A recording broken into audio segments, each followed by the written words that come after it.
Good morning, afternoon. It's morning for me. Um, Thank you to those of you that are with us, and then those of you who will join us later on or watching this at your leisure. My name is Jessica Jacobson. I'm the chair of the National Association of Women in Construction's Professional Development and Education uh, Committee. And today I'm so excited because we are here for the developing an inclusive culture strategies to support neurodivergence and mental health in the workplace, which is very, very important. And it just really falls a line. We're here with Dee and I.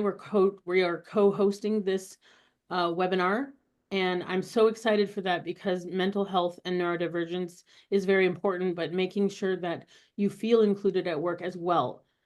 And this is just another way that our professional development and education group can help our NAWIC nation in all of the topics that we talk about every month or additional like this one. Thank you. Thank you, Jessica, for that warm welcome. It's wonderful to see you all. Feel free to drop in the chat where you're joining us from, what chapter, and additionally, what company that you're coming from so we can get to know you as well. It is my distinct honor and privilege to introduce to you the wonderful Pasha Marlowe. I am so excited, Pasha. Thank you for joining us. Pasha Marlowe, they, is a marriage and family therapist and neurodiversity expert. She has 32 years of experience as a therapist, coach, and facilitator for intergenerational teams. Pasha helps organizations retain, support, and engage their talent.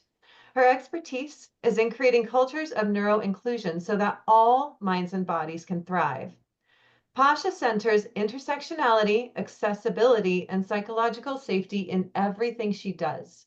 She works with organizations on how to create cultures of neuro inclusion, which is at the intersection of neurodiversity, mental health, disability, intersectionality, and LGBTQIA. Pasha is the author of Creating Cultures of Neuro Inclusion, the host of Neuroqueering podcast, which is absolutely excellent. I did check it out and I highly recommend you do the same. And a Forbes recognized neurodiversity and mental health expert. She lives in Portland, Maine, and rarely eats lobster rolls. Welcome, Pasha. Thank you so much for joining us.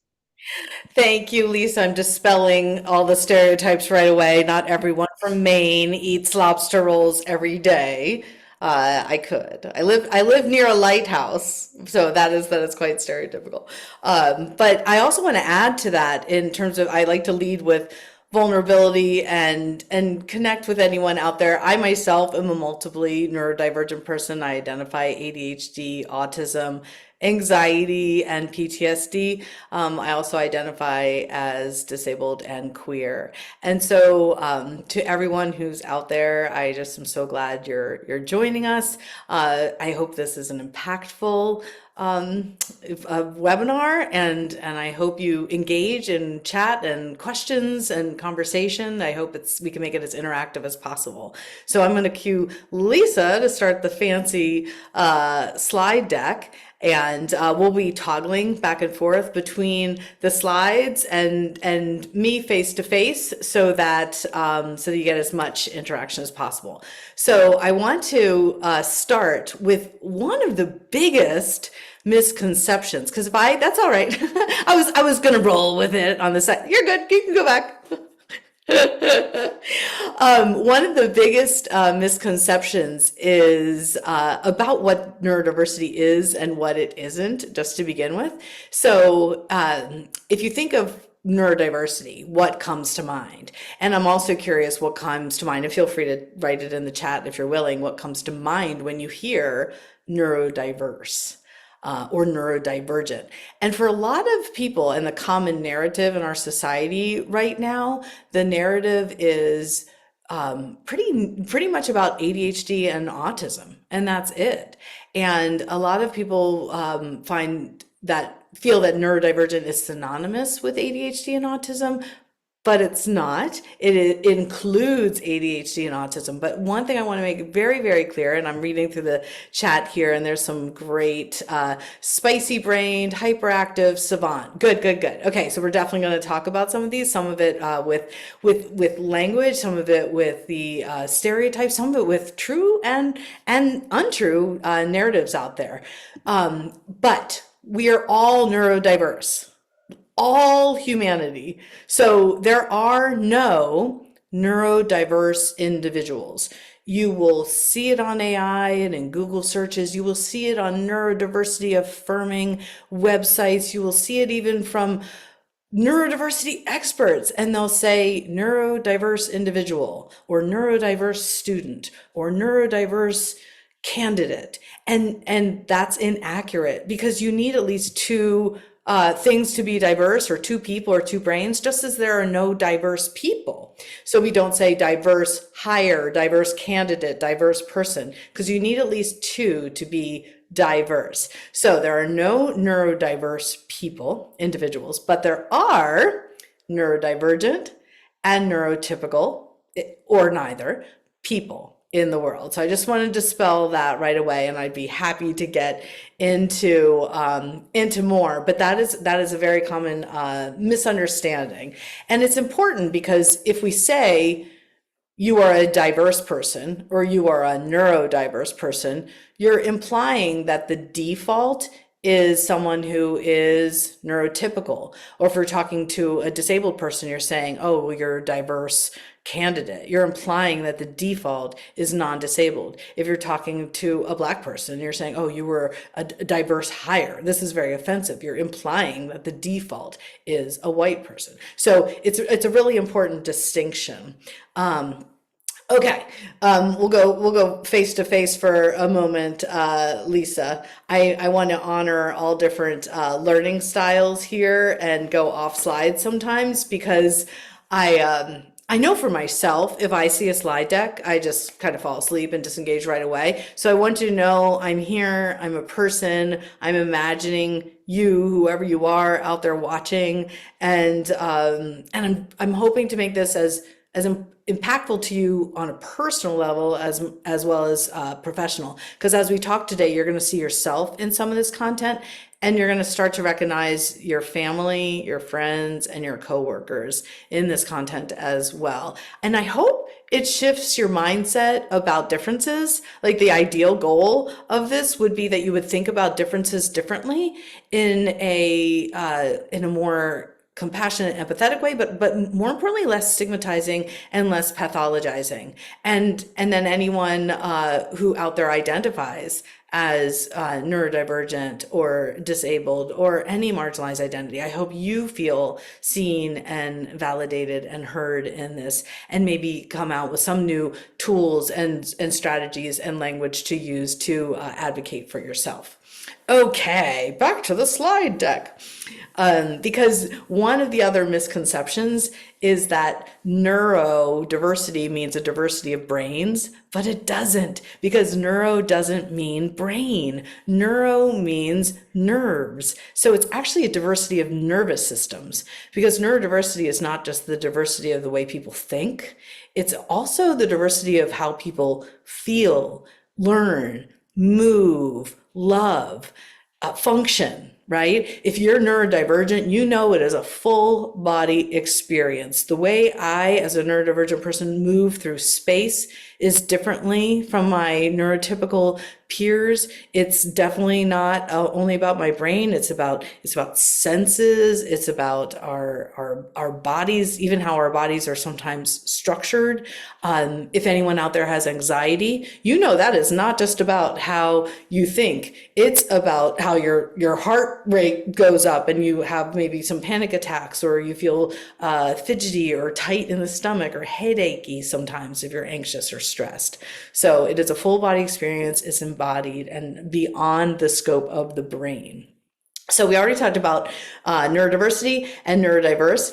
Neurodivergent, which I'm going to dig into a little bit more in a moment, can be innate or acquired, and I promise we're getting to that. But neurotypical and neurodivergent are two identities. They're not diagnoses. There is no one in the world who will be diagnosed neurodivergent ever, because it is not a diagnosis. It is an identity. And so people can choose whether or not they want to identify as neurodivergent or choose to identify as neurotypical. I want to get into neuronormativity real quick because when somebody diverges from neuronormativity, they're considered neurodivergent. And I know these are just a bunch of like big words that start with neuro, and it can be very overwhelming. But neuronormativity is just society's idea of normal. So when we talk about neurodivergence, it's how we diverge from society's idea of normal, or how we diverge from neuronormativity. Now, neuroinclusion is just, I love this word and I love what it means, which is why I wrote a book about it, because it's not just about how can we accommodate neurodivergent people. It's like, how can we all work together? How can we collaborate? How can we unite? And how can we create together and innovate together and problem solve together while honoring our different gifts and challenges, abilities, limitations, preferences. So it's really a more collaborative word. Okay, next slide, Lisa. This one is, okay, neurodivergence. Again, remember we talked about what is neurodivergence. You might think, because it's, again, the common narrative that it's like in the center, that lens, autism, ADHD, dyslexia, but no, there's so much more. So, and these are just some of the ways to be neurodivergent that I list here. And for anyone who's not reading this, but is just listening to this webinar, some of the innate ways to be neurodivergent: synesthesia, Tourette's, giftedness, bipolar, dyspraxia, dysgraphia, dyscalculia, voice hearing, Down syndrome, sensory differences, and motor differences. So for the most part, those are things you're born with, not to say that some of them can't be acquired, but for the most part, genetic and born with and innate. Now then there's acquired neurodivergence, such as trauma, PTSD, anxiety, long COVID, stroke, MS, brain injury, Alzheimer's, neurofatigue, which comes up so often since long COVID, and then altered states such as dissociation, but also the use of psychedelics. And this one's really cool, meditation. A lifetime practice of meditation changes your brain. So not all neurodivergence, we can go face to face here, Lisa, not all neurodivergence is a problem to anyone. Sometimes we have this assumption that a neurodivergence means there's a problem to be fixed, or means there's a challenge, or some people assume it's a disorder, and I'll get into disordered language in a minute. But something like synesthesia, which is somebody who experiences many senses at one time, some people can see colors when they hear music. That's beautiful, and it is neurodivergent, but it's nothing that anyone would want to change or quote unquote treat or medicate. Some of those people do want to medicate. For example, with my ADHD, I certainly have a easier time focusing if I take ADHD medication. Not everybody who's ADHD wants or needs medication. So it's not to say that all of these neurodivergences shouldn't be treated, but it's absolutely 100% up to the person as to how they identify and whether or not they feel like it's a problem. As a therapist for the last 3 decades, I've met a lot of people, bipolar, schizophrenia, hearing voices, that they don't want treatment. They don't find it to be a problem. It's not a problem for them. It's sometimes a problem for the people that they work with or live with. But I think agency is really important to value, and making sure that we listen to the person as to how they identify and what their needs are, and if they feel like they want to explore something like medication or treatment. So it looks like there's a raised hand from Jessica. I don't know if Jessica, you can unmute or how you want to. Yeah, can you hear me? I sure can.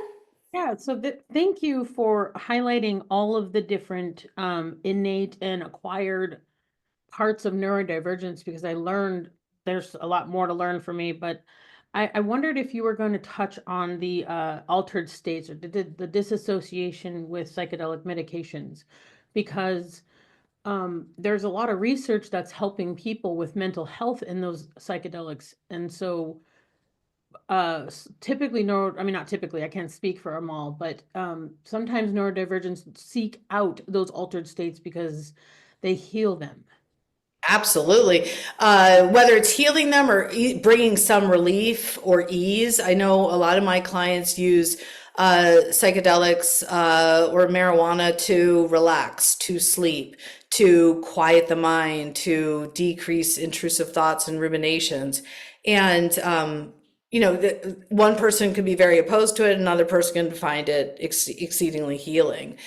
So I think the thing to remember is that using psychedelics does change the brain, and it does then become a form of neurodivergence. But you're right also that neurodivergent people of any neurotype can use psychedelics to help bring them some ease.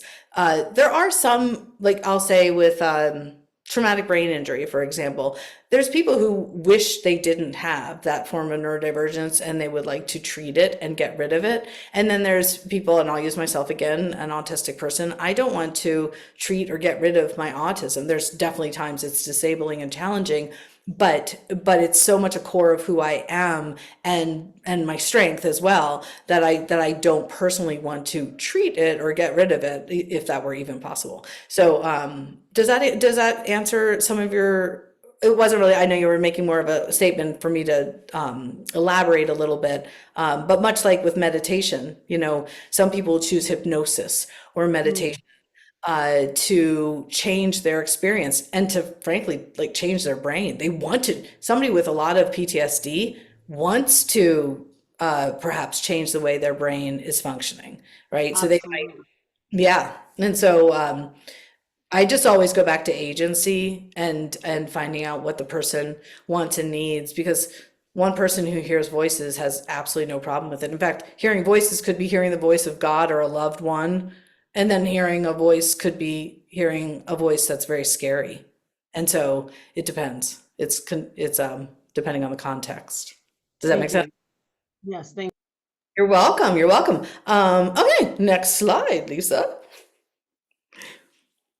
I think at the root of any good framework is intersectionality.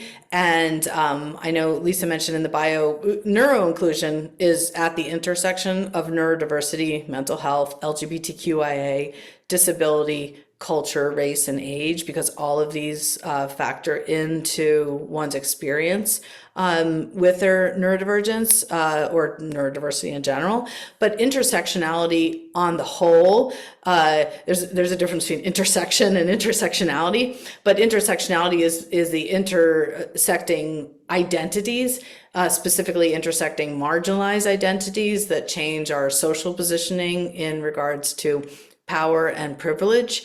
And this certainly plays out in many ways. In the corporate world right now, at least one, but probably many leaders of Fortune 500 companies are cisgender, white, heterosexual, wealthy, very wealthy, autistic men. And they have the power and privilege to run these companies and systems and beyond. And yet, for example, Black trans autistic man is likely unemployed because of the intersectionality right there, because of the social positioning.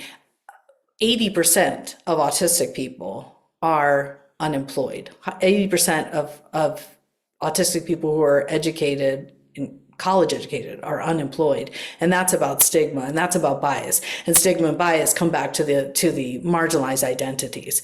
So I just want to call that out. And I just never want to deny the value of noting and the impact of intersectionality.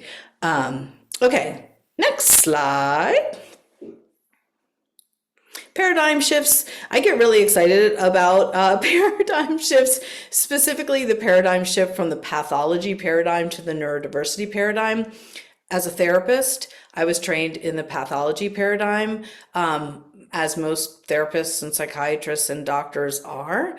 And we have a manual as therapists, the Diagnostic Statistics Manual, DSM. Current edition is 5, DSM-5, that states these are all the ways that people could be abnormal, and these are all labeled disorder. And so with the pathology paradigm, which is the current narrative, it's, what are we going to do with all of these people that don't really fit into society's norms, that don't fit into neuronormativity or society's idea of what is quote unquote normal or quote unquote ideal or right, the right way to be. And so it's interesting to think, well, who determined what is the right way to be? Who determined what is normal or abnormal or ordered or disordered? The neurodiversity paradigm states there is no normal. There's no normal. That's a social construct. And rather than what are we going to do with all these people that don't fit into society, the neurodiversity paradigm asks, what are we going to do to adapt society to help meet the needs of all different kinds of people, which I find obviously far more affirming, less pathologizing, and less stigmatizing. And that is the direction we're going. Even in the world of therapy, that is the direction we're going, and there's a long way to go. But I think that paradigm shift is really important and impactful. And it brings me to, and we could go off slide on this one, because I want to talk for a moment about accommodations, because accommodations at work are, I think, super important. And one of the conversations out there is, do you need to get a diagnosis to get accommodations? And do you need to disclose your diagnoses or identity to get accommodations? And there are some workplaces that do require a diagnosis from a doctor, for example, or a psychiatrist to get an accommodation.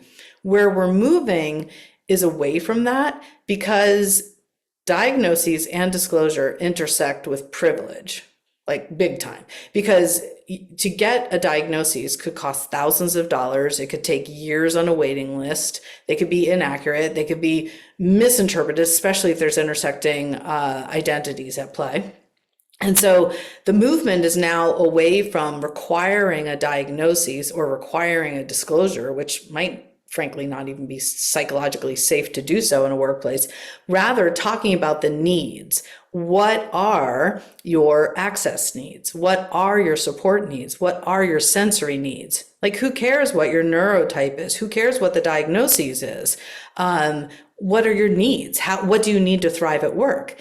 And then the conversation goes, well, we can't just accommodate everybody. Most accommodations are free or up to $500. Not everyone's looking for an emotional support animal to come with them at work. Some people are looking for more flexibility in their work schedule. Some people might be wanting noise canceling headphones, for example. They're typically not, or needing a transcript free, just a different system to access information. They're typically not big, expensive asks. Also, it's not special treatment, and it's not a privilege to receive accommodations. It's simply a tool or systems put in place so everyone has an equitable opportunity to thrive at work. So if somebody's upset about somebody else having an accommodation, like your coworker gets an accommodation and you don't have that accommodation and you're upset about it, I would ask yourself if that's because you might need perhaps that accommodation, or you might need an accommodation. You might not have realized your disability until you saw somebody else get an accommodation for something you experienced. You're like, oh, I could use that. And so notice where the tension is for yourself around other people getting accommodations. Just an interesting question to ask. Okay, Jessica, hand raised. Yeah, I think it's absolutely imperative to get this information out, because I think about, for instance, my work. I have a very engineer heavy workplace. And I wouldn't, I mean, I don't want to speak for them and say that they are neurodivergent, but if you've ever worked with engineers, they're a different class, right?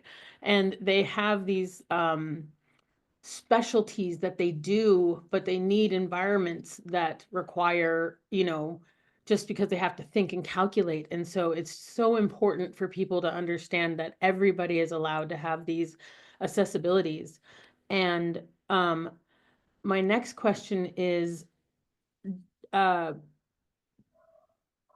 would somebody bring up like the need without making them seem like they're outing themselves, right? How would they ask for something that they need, or can they get it, buy it, and write it off in their taxes? Or how can they do this without, saying, help, I need stuff?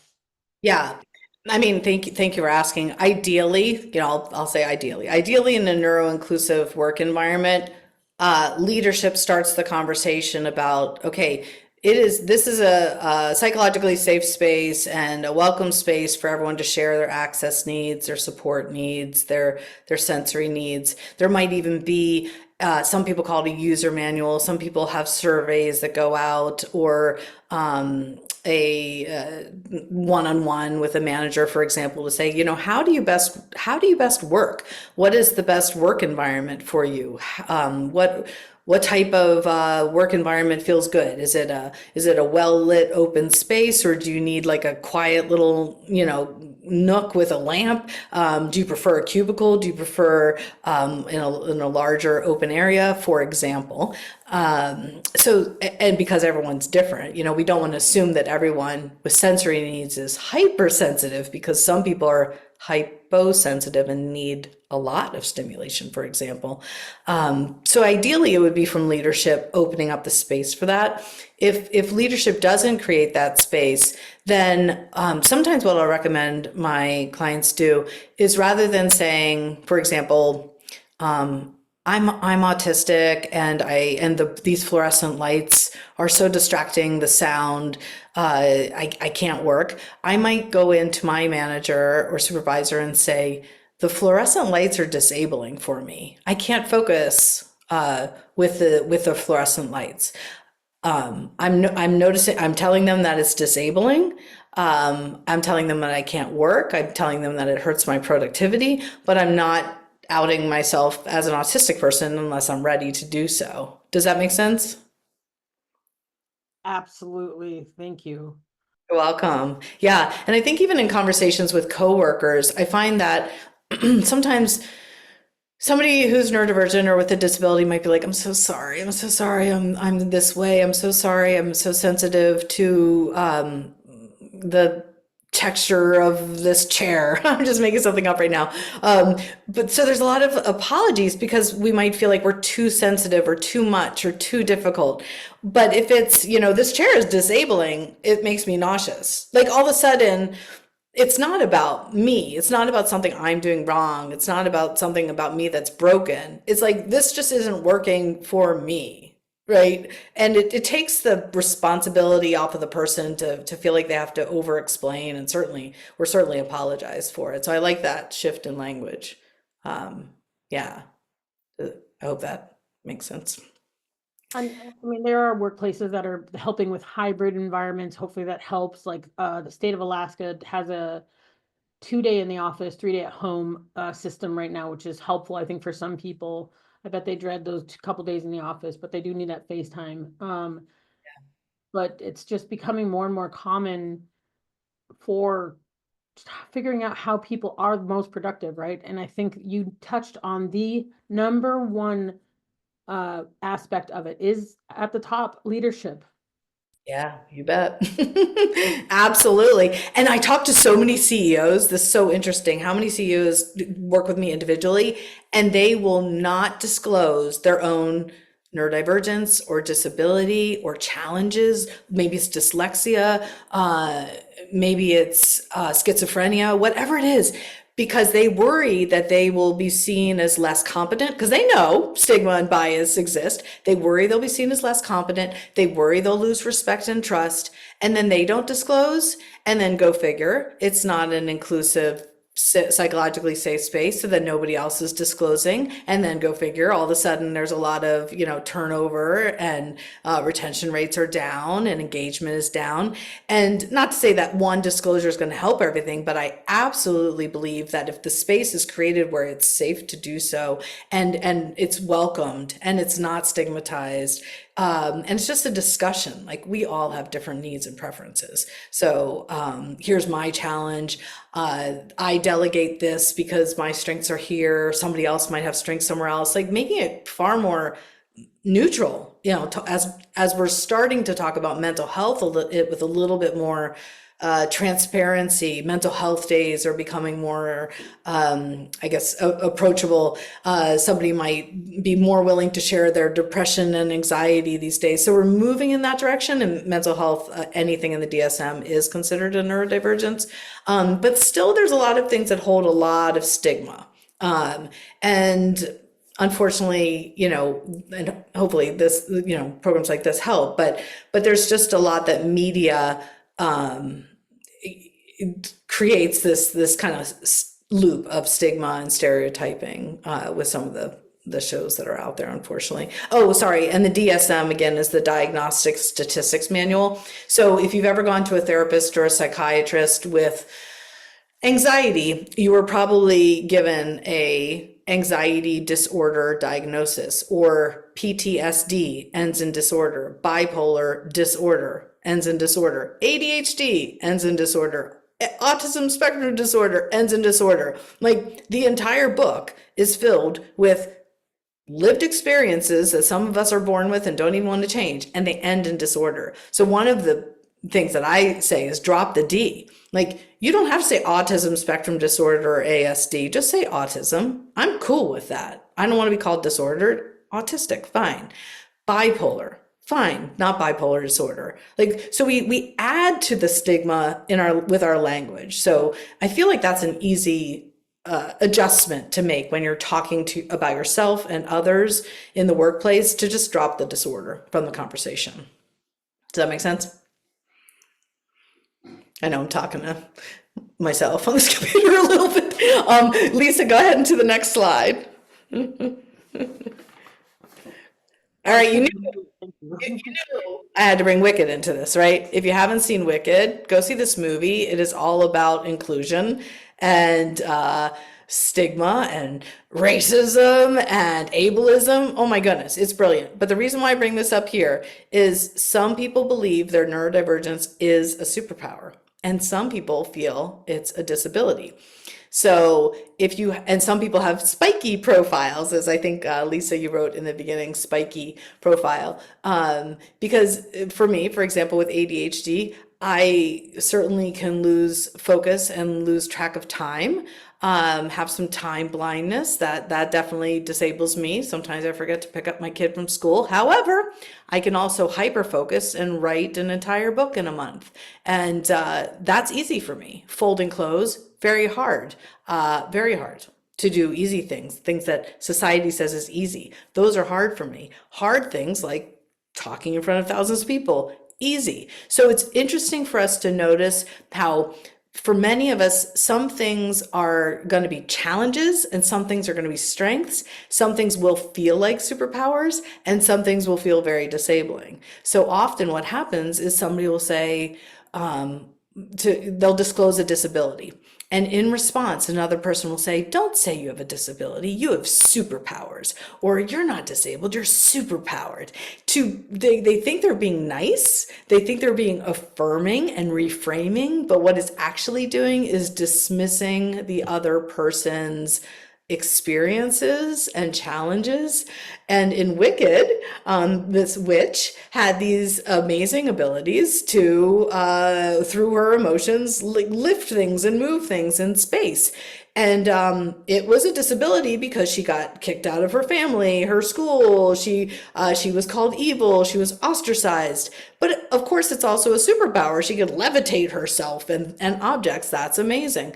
But it's not all great. And if you were to talk to her, she would probably wish she didn't have that superpower, right? So whether you've seen the movie or not, I'm sure you know somebody who is exceedingly successful in some parts of their lives and then just crushed with disability in other parts of their lives. There's students who are brilliant in math but can't read. There's students who are brilliant in reading but can't add. And so this comes up a lot in neurodivergence and disability.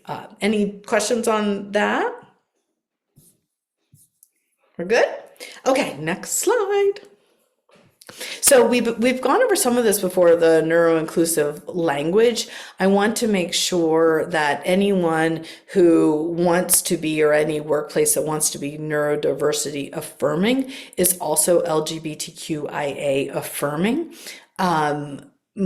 For one, because it's the right thing to do for humanity and inclusivity, but two, there's a correlation, a very strong correlation between the LGBTQIA identity and neurodivergent identity. Some actually consider LGBTQIA plus or queer identity to be a form of neurodivergence, not pathologized, not stigmatized, just a different way, not society's idea of quote unquote normal or ideal or right. So there's different ways to look at this, but 70%, up to 70% of some neurotypes, such as autism, identify also as LGBTQIA+, right? So that correlation, 70% is such a strong correlation. Like we can't deny that there's going to be folks who have both identities. In fact, half of Gen Z, half of the entire generation identifies as neurodivergent, disabled, and 1/3 at least identify LGBTQIA+. So if 1/2 of Gen Z identifies neurodivergent and disabled, and by the way, that's apparent and non-apparent disability. So something like ADHD or arthritis is a non-apparent disability. That means it's in their language, it's in their awareness, and we have to use this language when we're talking about hiring or marketing or supporting or putting it in our DEI statements and our policies. It's not going to go anywhere. It's only going to keep growing because it is absolutely growing in I don't want to say popularity, but in I don't know, whatever. There's a word I'm trying to retrieve at the moment, but I can't find it. ATP is ask the person how they identify. So some people prefer identity first language, and some people prefer person first language. For example, one of my friends prefers to be a person with autism. I prefer autistic person. Some people want one for different reasons. They don't want it to be seen as such an integral part of their identity, and others do, whatever the neurodivergence is. So always important to ask the person how they identify. It's the same with like gender pronouns, ask the person, don't make assumptions. Then some other subtleties like accessible rather than handicapped. So there's rather than handicapped bathroom or handicapped parking space, it's accessible. It's an access need. It's a human need. There's no problem. It's an accessible space. It's an accessible restroom. That's far more inclusive. Disability rather than different abilities. Sometimes you'll hear in schools, it's not a disability, it's a diffability. And it's a euphemism, and it's trying to be cute, and it's trying to basically make somebody feel better for having a disability, which in and of itself is implying that there's a problem. And so you probably sense the trend here, but making sure that the person has as much agency as possible, and also a feeling that they're not being othered. They're not a problem to be fixed at all. Everyone has an inherent value. as humans. Rather than invisible or hidden disability, the most inclusive language is non-apparent, mainly because people who are disabled or disabled people, depending on which they prefer, already feel invisible. So they want to just not have that perpetuate the invisibility narrative. And hidden implies that we're hiding something, which we're not, but it's not apparent to some. It could become apparent. High and low functioning. There are no high and low functioning people. That's not a thing. That's a values judgment. There are high and low functioning societies. So rather than calling a person high functioning, according to some standards that somebody created, it's more, is this society high functioning? Or is this society or this workplace accommodating neurodivergent or disabled people well? Being more strength-based rather than deficit-based, talking to somebody about their strengths, their abilities, rather than always leading with what they don't do well or leading with the challenges. That's just nice to do for anybody. A lot of this is just about peopling well. And then, as I mentioned before, dropping the disorder, which is just dropping the D from the language. That's a lot. Are there any questions on that? We're good. Just taking a sip of water here. No, that is great. Oh, good. I appreciate, if we can go back one slide. Yeah, sure. I really appreciate the kind of like the way things are going, and the high-low functioning was new for me. I am I guess I default to that. So I kind of base my days on if I'm high or low functioning that day. And so that's really cool to kind of take that out. I like that. Yeah, and you could, a lot of people in a less pathologizing way will say, today's a high support need day. I have a lot of support needs today. It doesn't mean I'm a low functioning person, right?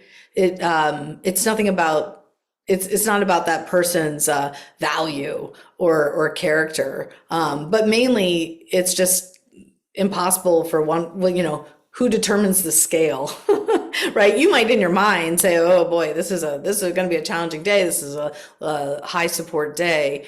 But I think that takes some of the pathology and stigma out of it, to remove low functioning. Does that make sense? Yeah, I love that. Thank you. You're welcome. Sensory needs, the reason why I wanted to make a whole slide on this is because this is sensory needs come up. And by the way, not just for autistic people, not just for ADHD people, not just for people with anxiety or trauma. There's a lot of people who have high sensory needs, or are hypersensitive or hyposensitive.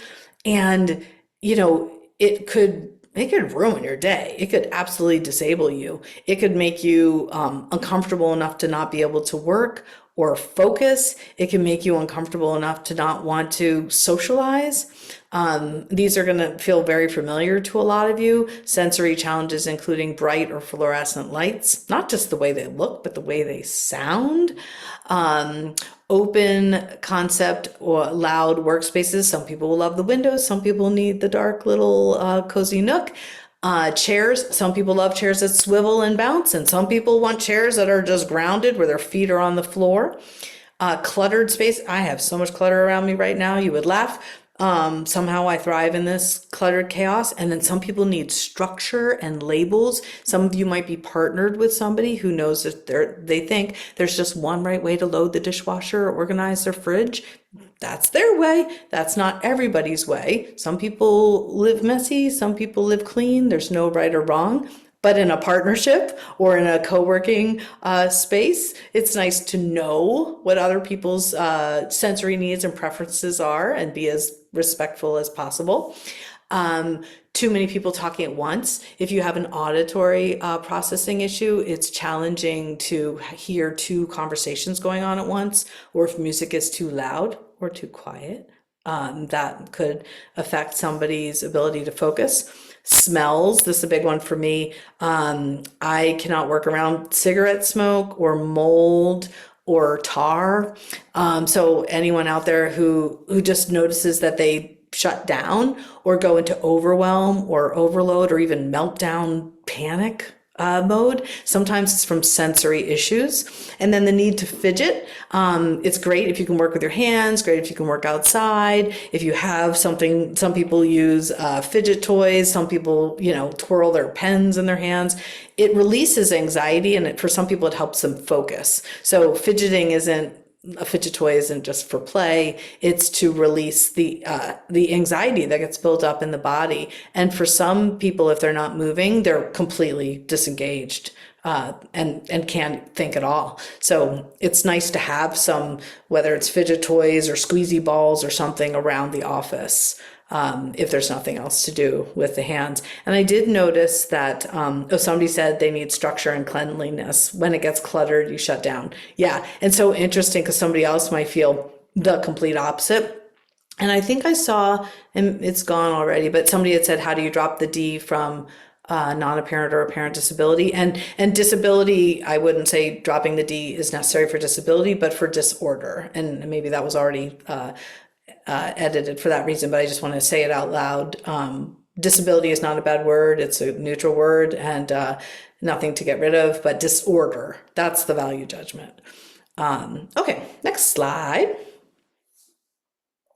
Neuro-inclusive questions, and we've talked about some of these. This might be instead of what you were asking, Jessica, like rather than somebody disclosing their disability or diagnoses, rather a inclusive leader, an inclusive supervisor or manager might say, what are your access and support needs? What is the best form of communication for you? How do you learn best? How do you prefer feedback or recognition? Some people want public recognition and parties, and some people don't want anyone to say anything ever, and a brief email is enough. Some people want socialization, some people need more isolation in terms of working environment. And then what are the signs of burnout for you? So for one person, the sign of burnout might be people pleasing. Another person's sign of burnout might be withdrawal. And so asking the people that you work with and yourself, what are the signs of burnout, gives you a heads up before the burnout, before needing time off work, before shutting down or melting down, before quitting and needing to leave the job altogether. Knowing what's going on as it comes up, and noticing the signs, and talking to people about your warning signs, for example, of potential burnout. Another question in the chat: when someone talks about one subject and quickly moves to the next time without time to process. Yes. So I don't know if you're referring to me too, as I'm talking quickly, moving from one subject to the next. But to your point, people have different information processing speeds. So at a meeting, for example, a new concept might come up or a new policy might come up in conversation. One person's going to hear it and be able to finish the sentence before the person's even said it. Their mind might work very quickly, information processing very quickly. Another person's going to say, can you repeat that? Or maybe even need it in writing, and maybe even need to discuss it. Might need to add some clarifying questions. So everyone processes information differently, and everyone's pace is different. And again, there's just no right or wrong. We in our society have kind of created ideas of what's right and wrong, but in the end, they're all really kind of socially constructed or culturally constructed. Okay, next slide. There were some specific questions that came my way in talking to you all about what are some needs that you all have specifically, and stress and burnout came up. And I do want to say that outside of sensory overload, one of the main triggers for burnout is the people pleasing. It's the saying yes when you mean no. It's not recognizing your capacity. Like, do I have the ability to do this extra job? Yes. Do I have the capacity? No. And if you're only honoring your ability and not your capacity, you're more likely to burn out.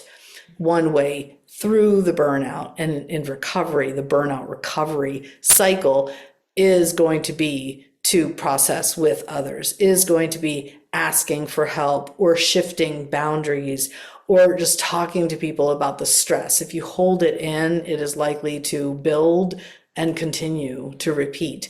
And so just like animals do in nature, like we need to process with others. We need to be more communal and not worry so much about, independence, and lean into this interdependence and help each other through stress and burnout and make it part of the conversation so that it's not as taboo or stigmatized. One of the questions, or a statement, having to be on while at work is hard. Yeah, and on in your energy, or even masking. If you're somebody who's working in let's say a non-inclusive workspace and you're masking some of your identities for safety, that is exhausting. Is it a good idea because it keeps you safe? Possibly, but it's also really exhausting.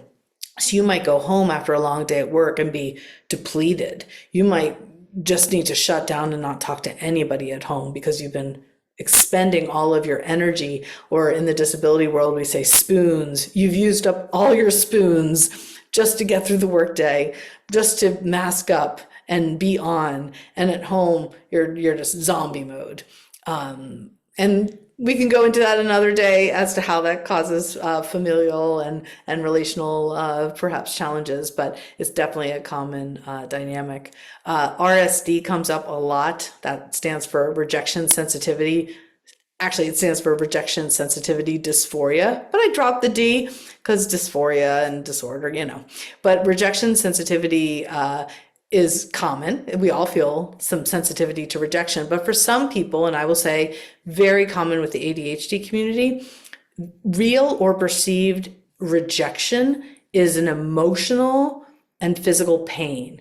If you think somebody misunderstands you, misjudges you, mischaracterizes you, or rejects you, it could crush you. It could make you feel like you shouldn't go to work again, or maybe you aren't lovable, or maybe you're not worthy. Like, it could make people really spiral out into some ruminations and intrusive thoughts. Likewise, if you get some feedback from coworkers or from a supervisor, and you might get an email and it's all neutral or even complimentary, but there's that one sentence that's slightly critical or something you need to work on. Your brain, if you have RSD or rejection sensitivity, is like a spotlight going to go on that one statement or one sentence. You'll forget everything else, disregard all the compliments, and you're going to focus on that one thing that you need to do better on, and you're going to make that mean something bigger than it is. You might start to make it mean that you're not good at this job. You shouldn't be at this job anyhow. They're probably going to fire you. And you might go down that path. So for somebody, if that happens to be you or anyone listening, you might want to tell your coworkers or manager or supervisor that if they were to say, for example, hey, we need to talk at 3:00 today, very benign and neutral, not for you. For you, you're like, we need to talk about what?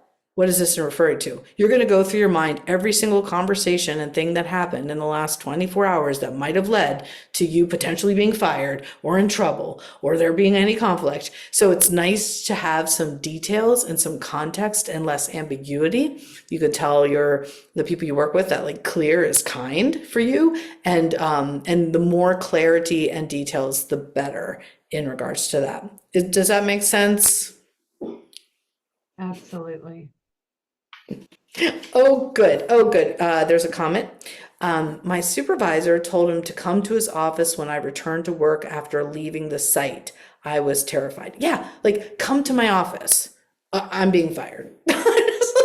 like the two are like synonymous in my head. Come to my office means I'm fired. For a kid, go to the office means they're fired. They could be picking up a backpack. In their head, they're being expelled from school. So it's just good to know if you tend towards this sensitivity. And there's a whole lot that we could talk about as to how to move through that or kind of recover from it. And I'll give you the very short Cliff Note version, which is to really stand strong in your values and your knowing and your core beliefs. So if other people mischaracterize you, misjudge you, you're not going to believe that narrative. But that takes practice. Finally, I want to talk about microaggressions and othering, because this came up in one of your questionnaires. And microaggressions just perpetuate all of these stereotypes we're talking about, and the stigma and the bias, and they also invalidate people's lived experiences. So, for example, gender microaggression, for example, women who work in a more male-dominated field, you might hear things like, wow, you're really good at that. Or you sure you can handle that? That's very heavy. Or you sure you can handle that? That's very technical, implying that it is a man's work. These are all examples. These aren't necessarily things that I've heard anyone in your association say, but just hypotheticals. With disability, you might hear, you're so brave, like just to get up out of bed, you're so brave. It's inspirational how you get up and try so hard. It's inspirational. What you do implies that they're in such a terrible position that it's brave for them even just to wake up and show up and come to work. So we try to keep brave and inspirational out of the conversation when you're talking about disability. If you see somebody who's disabled working out at your gym, like you might think that's inspirational that they could do that given all their challenges. But I don't recommend ever saying you're so inspirational, because how it's going to be translated is you're so inspirational to show up and do the thing given all of those things that are bad in your life. That's how it's interpreted. Likewise, another microaggression related to disability is you don't look disabled. Or, as I mentioned before, don't say disability, say superpower. You're not disabled, you have superpowers. Those are both also microaggressions because they're dismissive. Related to neurodivergence, this one I hear all the time. Isn't everyone a little bit ADHD these days? Are people distracted? Yes. But everyone ADHD? Absolutely not. ADHD can be life-changing. It could be a daily challenge. It could be a disability. People will say, you can't be autistic. You like to socialize and you can make eye contact. You can't be autistic. So people assuming things about you, assuming your needs, challenging your identity, presuming incompetence. All of those are microaggressions. Also using terms like crazy or insane can also be seen as a microaggression, especially for somebody who's challenged with some mental health challenges. In terms of tools to work through microaggressions, making sure to notice your intention versus your impact. And if you happen, your intention might be to say something nice, but the impact might not be that in terms of, for example, the brave or inspirational comments. You could say, I believe you didn't mean to be hurtful, but I found your comment offensive. I'm sorry, I should say, Lisa, we can go to face here. Yeah, sorry about that. I forgot I was on the slide. So this is if you feel like you're receiving a microaggression, words you might say include, I believe you didn't mean to be hurtful, but I found your comment offensive, or I found your comment dismissive. And then hopefully they're curious enough and respectful enough to hold space for why, because they might not understand. Or you could say, when you say that, it feels dismissive. If you're talking about your identity, you could say, I prefer identity first language, such as autistic person. You can also say, I prefer to drop the disorder from the discussion. So rather than you saying ASD, just say autism, right? It's also important for people in the workplace to be allies and to hold people accountable. So if you see microaggressions, stand up to for the person and be an ally, and also hold people accountable for being bullies, for example, or saying things that are offensive or dismissive. If you can call it out, that's great. 2 minutes left. Oh my goodness gracious. I will end with the last slide. I know I get all excited about this. The last slide one is telling you about, my book, Created Cultures of Neuroinclusion, which is basically a lot of what we just said. And you also will get from Lisa a PDF, which will look something like this. It's a chart. It's the Creating Cultures of Neuroinclusion framework chart.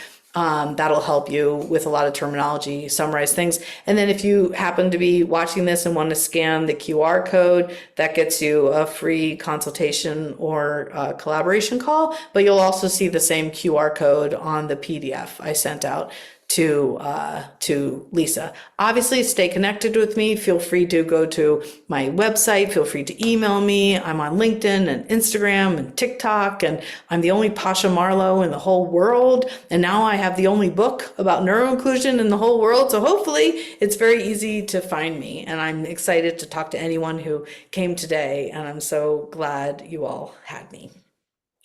Pasha, you're amazing. Oh, there we go.